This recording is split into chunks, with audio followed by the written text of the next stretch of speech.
লজ্জা হয় না? আমাদের আবেগকে এরা কেন বোঝে না, কেন সম্মান করে না আমাদের? এইভাবে যদি চলতে থাকে দীর্ঘদিন ম্যানেজমেন্ট পালানোর রাস্তা খুঁজে পাবে না, এইটুখানি বলে দিলাম। অবশ্যই মুখ্যমন্ত্রী ছেলে খেলা করছে। যে কজন কর্মকর্তা এসছে এদের ফুটবলে ইন্টারেস্ট নেই, এরা ব্যবসা করতে এসছে। আর ইনভেস্টার এনে দিলেও এই কর্মকর্তাকে আমরা ভরসা করতে পারছি না। কলকাতার তিনটি বড় ক্লাব ইস্টবেঙ্গল, মোহনবাগান এবং মোহামেডান স্পোর্টিং ক্লাব, এই তিনটি ক্লাবের মধ্যে দুটি ক্লাব ইস্টবেঙ্গল এবং মোহনবাগান সঠিকভাবে সুযোগ সুবিধা পেলেও অন্যদিকে একেবারে বঞ্চিত হচ্ছে মোহামেডান স্পোর্টিং ক্লাব। আর এই নিয়ে বর্তমান খেলোয়াড় থেকে শুরু করে সাধারণ সমর্থকরা দাবি করছেন কেন বারংবার বঞ্চিত হচ্ছে মোহামেডান স্পোর্টিং ক্লাব। তারা দাবি তুলছেন যারা ক্লাব কর্মকর্তা রয়েছেন তারা সঠিকভাবে এই ক্লাব পরিচালনা করতে পারছেন না। এবং আমার ক্যামেরা পার্সনকে দেখাতে বলবো যে মোহামেডান স্পোর্টিং ক্লাব 1891 অর্থাৎ একেবারে বহু বছর পুরনো এই ক্লাব একেবারে ধ্বংসের মুখে পরিণত হয়েছে। বারবার এই অভিযোগ তুলছেন মোহামেডান স্পোর্টিং ক্লাবের সাধারণ সমর্থকরা। তারা আজকে রেড রোডের সামনে একেবারে মানববন্ধন করেছিল তার দাবিগুলো তুলে ধরার জন্য। তারা আরেকটি বিষয় বলছেন যে মুখ্যমন্ত্রী মমতা বন্দ্যোপাধ্যায় বারংবার আশ্বাস দিলেও সেই আশ্বাস কোনোভাবেই তিনি বাস্তবায়িত করছেন না। এই নিয়ে তারা আজকে বিক্ষোভ সমাবেশ করেছেন। আমরা একেবারে সরাসরি শুনে নেব ক্লাবের সমর্থকদের মুখ থেকে তারা কি বলছেন, তাদের কি বক্তব্য। আমাদের দাবিটা খুবই সিম্পল। আমরা কলকাতাতে তিনটে ক্লাব ইস্টবেঙ্গল, মোহনবাগান এবং মোহামেডান, এই তিনজনকে সম পাল্লায় রাখা হতো এবং আমাদের জন্য গর্বের, এটা একজন মোহামেডানি হিসেবে আমার গর্ব যে আমাদের ক্লাব আরও বাকি দুটো ক্লাবের থেকে আমাদের যদি ইতিহাস ঘেঁটে দেখা হয় আমরা গর্ব করি মোহনবাগান ক্লাব খালি পায়ে ব্রিটিশদের হারিয়েছিল, কিন্তু প্রথম যদি বুট পরে খেলা শেখায় যে ব্রিটিশদের হারায় ব্যাক টু ব্যাক পাঁচবার কলকাতা লিগ জয়, এটা এর থেকে বড় গর্বের কি হতে পারে আমাদের কাছে? ব্রিটিশদের বুট পরে আমরা লাথাতে শিখেছি। এই দেশের ইতিহাসের পিছনে হচ্ছে আমাদের অনেক বড় ভূমিকা, যারা আমরা এটা শুধু একটা ক্লাব না, এটা আমাদের কাছে অনেক পবিত্র একটা জায়গা, গর্বের জায়গা, যেটা বললে আমাদের সত্যি ঘুসবাম্স হয়ে যায় এখনও। আর সেই ক্লাবটা আরও দুটো ক্লাব কলকাতার আছে, তারা এত এগিয়ে যাচ্ছে, কেন আমরা এত পিছিয়ে থাকবো? আমাদের ক্লাব করতে কি লজ্জা হয় না? কেন লজ্জা হয় না ওদের? আমরা সাপোর্টার, আরও দুটো ক্লাব তারা অত সুন্দর করে এগিয়ে যাচ্ছে, তাদের ব্যাক টু ব্যাক জেনারেশন তৈরি হচ্ছে। আমার দাদু একজন ডায়ার সাপোর্টার ছিল, সেই সূত্রে আমিও ডায়ার সাপোর্টার, এবং আমার পরবর্তী জেনারেশন তারা কী দেখে ক্লাবমুখী হবে। কেন এদের লজ্জা হয় না? আমাদের আবেগকে এরা কেন বোঝে না, কেন সম্মান করে না আমাদের? এইগুলোই তো আমাদের প্রশ্ন। ওরা যদি সামান্য বুঝতো, আর এই ক্লাবটা শুধু আমাদের গর্ব না তো, আমিরউদ্দিন ববি হোক, কামারউদ্দিন হোক, বেলাল হোক, এদের তো প্রত্যেকেরই গর্ব হওয়া উচিত। এই ক্লাবটা তো আমাদের সাথে জাতের তো রক্তের তো টান আছে নাকি? ওদেরও তো সেই সেম রক্ত, ও নাকি ওদের বেজন্মা জানোয়ারের রক্ত ওদের কেন এই আবেগটা ওদের কেন খোঁচা দেয় না? ওই ক্লাবটা ওদের এই আবেগটা ওদের কেন খোঁচা দেয় না? আমার প্রশ্ন হচ্ছে তোমরা কি মানুষ না? তোমরা তো মানুষ না, তোমরা তো জানোয়ার না, তোমরা তো মানুষ, তোমরাও তো মোহামেডানি। তাহলে তোমাদের কেন গর্ব হয় না বা তোমাদের কেন কষ্ট হয় না? আমাদের কষ্টটা কেন শুধু একার হয়? তোমরা এতদিন ক্লাবে আছো, এতদিন ক্ষমতায় আছো, দিন দিন আমরা দেখছি মোহনবাগান, ইস্টবেঙ্গল আরও আপডেট হচ্ছে, তারা আরও ওপরে যাচ্ছে। তাহলে আমরা যে ব্যাক টু ব্যাক এত নিচে নেমে যাচ্ছে, আমাদের আজের অস্তিত্ব মানে বিলীনের মুখে, তোমাদের কেন কোনো তোমাদের কেন কিছু হয় না? কেন যে এটা নিয়ে তোমরা কেন ভাবো না? এটা তো একদিনের ঘটনা না, তো এটা যত দিন যাচ্ছে দেখে আসছি। কেন আমরা পিছিয়ে পড়ো? তোমাদের কেন এটা হয় না? তোমরা যদি না পারো তোমরা ছেড়ে চলে যাও, তোমরা ছেড়ে দাও, যারা ক্লাব ঠিক করতে চায় তাদেরকে সুযোগ দাও, সিম্পল কথা। কেন তোমরা? তাই আমরা হাত জোর করে অনুরোধ করছি তোমাদের কাছে, আমাদের মাননীয় ক্লাব কর্তা, তোমাদের কাছে হাত জোর করে অনুরোধ করছি তোমরা প্লিজ ক্লাব থেকে সরে যাও এবং আমাদের ক্লাবটা যেরকম গৌরবময় উজ্জ্বল একটা যেরকম ক্লাব, সেরকম গৌরবটাকে ধরে রাখার জন্য প্লিজ তোমরা এইটুকু করুন। তোমাদের থেকে আমরা আর কিছু এক্সপেক্ট করি না, তোমরা সরে যাও, তোমরা সরে গিয়ে নতুনদের সুযোগ দাও। মুখ্যমন্ত্রী যে আশ্বাস দিয়েছেন সেটা আমরা শুনছি, এখনও পর্যন্ত উনি অফিসিয়ালি অ্যানাউন্সমেন্ট করেননি। এবার উনি কবে করবেন না করবেন, সত্যি কথা বলতে কি জানেন, এটা একটা হিন্দি সিনেমা চলছে, তারিখ পে তারিখ। এটা হচ্ছে খুব কষ্টের আমাদের জন্য। আর যদি আজ ইস্টবেঙ্গল মোহনবাগান হতো সেক্ষেত্রে কিন্তু এতটা মানে অনীহা দেখাতেন না। আজ আমাদের মোহামেডানের জন্য কেন অনীহা দেখাচ্ছেন? হতে পারে আমাদের ম্যানেজমেন্টের দোষ। ম্যানেজমেন্টরা এই যে ম্যানেজমেন্ট আছে, আজ আমাদের দশকের পর দশক, আজ আমাদের ইয়াং জেনারেশন বিলুপ্তের পথে, দায়টা কার?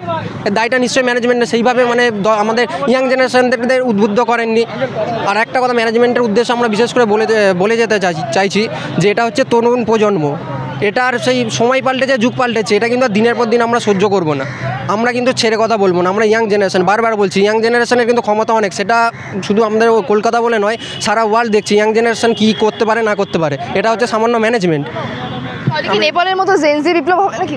না না, আমরা ওই দিকে যাচ্ছি না, কিন্তু নিশ্চয়ই এইভাবে চলতে থাকলে ম্যানেজমেন্টকে সময় এলে হবে। আমরা অতদূর যেতে চাইছি না। আমরা একটুখানি বলতে চাইছি যে আমরা যদি চাই এইভাবে যদি চলতে থাকে দীর্ঘদিন, ম্যানেজমেন্ট চেঞ্জ পালানোর রাস্তা খুঁজে পাবে না, এইটুখানি বলে দিলাম। হাসিনার মতো হবে, হাসিনার মতো হবে, বাংলাদেশ হাসিনার মতো হবে, যা কর্মকর্তারা হাসিনার মতোই দৌড়িতে হবে।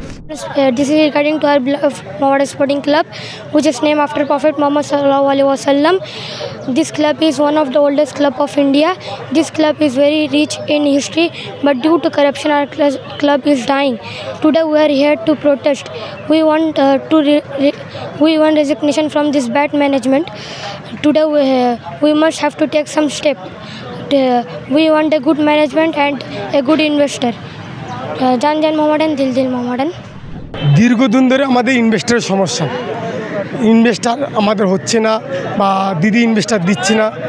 ইনভেস্টার না থাকার কারণে আমাদের মানে প্লেয়ারদের বা ঠিকমতো টাকা পয়সা না দেওয়ার কারণে ফিফা ব্যান করে দেয়। ফিফা ব্যান করে দিলে আমরা কোনো প্লেয়ার সই করাতে পারিনি। আমরা তার জন্য কলকাতা লিগও ঝাড় খেলাম এবং আমরা আইপিএল খেলতে পারলাম না এবং এই সুপার কাপ খেলা হবে। আমরা ইনভেস্টারের জন্য মুখ্যমন্ত্রীর কাছে আমরা বারবার দ্বারস্থ হয়েছি। ক্রীড়ামন্ত্রী অরূপ বিশ্বাসের কাছে, আমি নিজে প্রেজেন্ট অরূপ বিশ্বাসের কাছে। আপনারা যদি ডকুমেন্টস চান আমরা দেখাতে পারি যে অরূপ বিশ্বাসের কাছে আমরা লিখিত জমা দিয়েছিলাম যে আমাদের ইনভেস্টের ব্যবস্থা করো বা ক্লাবের বিষয়টা থাকো। তা তো বলে আমাদেরকে দেখছি। আমরা ক্লাব প্রেসিডেন্ট বলুন বা ক্লাবে আরও অফিসিয়ালরা আছে, আমরা বৈঠক করলাম এবং কালকে সোমবার, আগের সোমবারে আমরা প্রেসিডেন্টের সঙ্গে বৈঠক করলাম। তিনিও তখনও বলেছে যে মুখ্যমন্ত্রী আমাদের 5 মাস ধরে আমাদের আশ্বাস দিচ্ছে, কিন্তু আমাদের ইনভেস্টার দিচ্ছে না। সেই জন্য আজকে আমরা ক্লাবে একত্র হয়েছি। আমাদের বক্তব্য হলো, তাহলে কি আপনাদের প্রাণের ক্লাব নিয়ে মুখ্যমন্ত্রী ছেলে খেলা করছে? অবশ্যই মুখ্যমন্ত্রী ছেলে খেলা করছে। আজকে আপনি বলুন না, মুখ্যমন্ত্রী যখন আইপিএল খেলা হচ্ছে, আইপিএল মোহনবাগান ইস্টবেঙ্গল খেলছে, তাহলে দিদির একটু মনে কষ্ট হলো না যে মোহনবাগান ইস্টবেঙ্গল খেলছে আর মোহামেডানটা কেন খেলতে পারছে না? দিদি জানে যে ফিফা ব্যান্ডের জন্য মোহামেডান খেলতে পারছে না, তারপরও কিন্তু দিদি চিন্তাভাবনা করেনি। এখন শুনছি নাকি দিদির চিন্তাভাবনা করছে। আরে মান সম্মান তো আমাদের গেল না, আমরা আইপিএল খেলতে পারলাম না, দুঃখ তো আমাদের যে আইপিএল খেলতে পারিনি, কলকাতা লিগ ভালো খেলতে পারিনি, মান সম্মান আমাদেরই আছে, দিদির যায় না, ক্লাব অফিসিয়ালদের যায় না। ক্লাবকে যথেষ্ট আমরা ভালোবাসি, যার ফলে আজকে আমরা সবাই এসছি কাজ কাম ছেড়ে রেখে আজকে ক্লাবের প্রতি ভালোবাসার টানে আজকে ক্লাবের প্রতি এই অফিসার হচ্ছে বলে আমরা আন্দোলন করতে এসেছি। মাননীয় মুখ্যমন্ত্রীর কাছে আমার একটাই প্রশ্ন আমাদের, যে আপনি যখন 3টে ক্লাবের প্রধান 3টে ক্লাব, 3জনকে ভালোবাসে, 3জনের সমর্থক, তাহলে ইস্টবেঙ্গলকে যেভাবে দেখছেন, মোহনবাগানকে যেভাবে দেখছেন, মোহামেডানকে কেন দেখছেন না? নাম্বার 1। নাম্বার 2, যখন পুজোয় 1,10,000 টাকা প্রত্যেক ক্লাবে টাকা দিয়েছে, আমার বক্তব্য হচ্ছে আপনি যদি 20 কোটি টাকা যদি আমাদের ক্লাবকে দিত তাহলে আমরা ফিফা ব্যান্ড খেতাম না। ফিফা যদি ব্যান্ড না খেতাম আমরা কলকাতা লিগ ভালো খেলতে পারতাম, আইপিএলও আমরা খেলতে পারতাম এবং সুপার কাপও খেলবো। এই দিদিও আমাদের প্রতি বঞ্চিত। তাই আমরা দিদির কাছে আবেদন করছি এবং ক্লাব অফিসিয়ালদের কাছে আবেদন করছি, যথারীতি পারেন ক্লাবটা একটু ভালো করে চালান এবং ক্লাবের যাতে বকেয়া দেনাদুনি আছে মিটিয়ে পুরনো ক্লাবে যাতে ভালো খেলাধুলা, ভালো প্লেয়ার, ভালো ইনভেস্টার আসে, সেই দিকটা নজর রাখার জন্য আমাদের আজকে আন্দোলন কর্মসূচি। না, এটা আমি কথা হচ্ছে এই যে আজকে প্রতিষ্ঠানটি, প্রাচীন প্রতিষ্ঠানটি, যে কজন কর্মকর্তা এসছে এদের ফুটবলে ইন্টারেস্ট নেই, এরা ব্যবসা করতে এসছে। সবথেকে বড় কথা হচ্ছে এরা ব্যবসা করতে এসছে, ফুটবল ইন্টারেস্ট নেই। যোগ্য লোক যিনি এসেছিলেন তাকে সরিয়ে দিয়ে, তাকে অন্যায় অত্যাচার করে যে কজন যারা আছেন, কাউকে মেম্বারশিপে আমাদের ছিল, আমাদের রিজেক্ট করে দিয়েছে। ওনাদের পছন্দের লোকগুলো, ফুটপাতের লোকগুলো, পাড়ার লোকগুলো মেম্বারশিপ দিচ্ছে, যাতে কোনো দিন রিনিউ হয় না, কোনো দিন ইলেকশন হবে না। তার সঙ্গে টাকা পয়সাগুলো ওরা স্পন্সর দেবে না, প্লেয়ার কাছে কমিশন খাবে। এদের যোগ্য, এদের প্রমাণটা তুলে নিয়ে এরা এমপি হয়ে বেরিয়ে যাবে। অ্যাকচুয়ালি এরা ব্যবসায়ী, এরা ব্যবসা করেছে, এরা টিমটাকে নিয়ে এরা ব্যবসা করছে, এরা টিমটাকে শেষ করে চলে যাবে। অ্যাকচুয়ালি এদের ফুটবল ইন্টারেস্ট নেই। যে কজন আছেন এরা আখের গুছিয়ে নিয়ে নিজের পরিচয় করে এরা বের সরে যাবে, কিন্তু এরা টিমকে ভালোবাসে না, আমরা চাই আমাদের টিম অন্যান্য টিমের মতন চলুক। টিমটাই আমাদের ভালোবাসা, টিমটাই আমাদের নেশা। টিমটাকে ঠিক চললে, সৎ পথে চললে আমরা খুশি হব। আমাদের সবথেকে বড় কথা হলো ক্লাবটা চালাক ক্লাবের মতন করে। আর যদিও এইভাবে চলে আর ইনভেস্টার এনে দিলেও এই কর্মকর্তাকে আমরা ভরসা করতে পারছি না। সবথেকে বড় কথা, এই কর্মকর্তা আজকে ইনভেস্টার এনে দেবে, 1 বছর পরে সেই শেয়ার নিয়ে ঝামেলা হবে, পরের বছর আবার পেমেন্ট দেবে না, সেম ইস্যু চলে আসবে। তার থেকে ভালো তারা ছেড়ে দিক, সব তারা ধার দেনা করেছে, ধার দেনাটা মিটিয়ে ছেড়ে দিক। এই না যে এমনি ছেড়ে চলে যাবে, অন্য কেউ এসে ধার দেনা বইবে। ধার দেনা মিটিয়ে তারা চলে যাক। আর সম্মানের সাথে আমরা বিদায় জানাবো, সম্মানের সাথে ভালোভাবে। নতুন কমিটি গঠন হবে, নির্বাচনের সাথে ভালোভাবে ক্লাব চলবে, যেমনভাবে পড়শি দুটো ক্লাব চলছে। এটাই আমার বক্তব্য।